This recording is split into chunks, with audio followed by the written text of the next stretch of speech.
पशुपालक मित्रांनो, व्हिडिओमध्ये दिसत असलेली ही पांढऱ्या कलरची गाय कॅनडाची इम्पोर्ट आहे आणि ह्या गायीला सध्या कॅनडाचंच सिमेन्स भरलेलं आहे. ब्रूड सिमेन्सनी ही गाय सध्या भरलेली आहे. ह्या गायीचं दुसऱ्यांदा येत आहे. पहिल्या येताला ह्या गायीने 32 लिटर दूध दिलेलं आहे आणि आत्ता 35 लिटर दूध देण्याची तिची क्षमता आहे. ही गाय विक्रीसाठी उपलब्ध आहे आणि या गायीची मालकाने 90,000 रुपये किंमत सांगितलेली आहे. व्यवहाराला बसल्यावर किंमत नक्कीच कमी जास्त होईल. तुम्ही गायीचे बॉडी स्ट्रक्चर, तिचे हाईट आणि तिचे स्किन क्वालिटी बघू शकताय आणि गायीची कासाची ठेवण, गायीचे चालायची पद्धत आपण गायी चारी बाजूने व्हिडिओमधून कव्हर करण्याचा प्रयत्न केलेला आहे.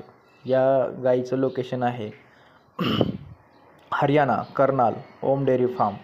ज्या उत्सुक शेतकऱ्यांना ही गाय घ्यायची असेल त्यांनी स्क्रीनवर दिलेल्या नंबरशी कॉन्टॅक्ट करून ही गाय घेऊ शकता.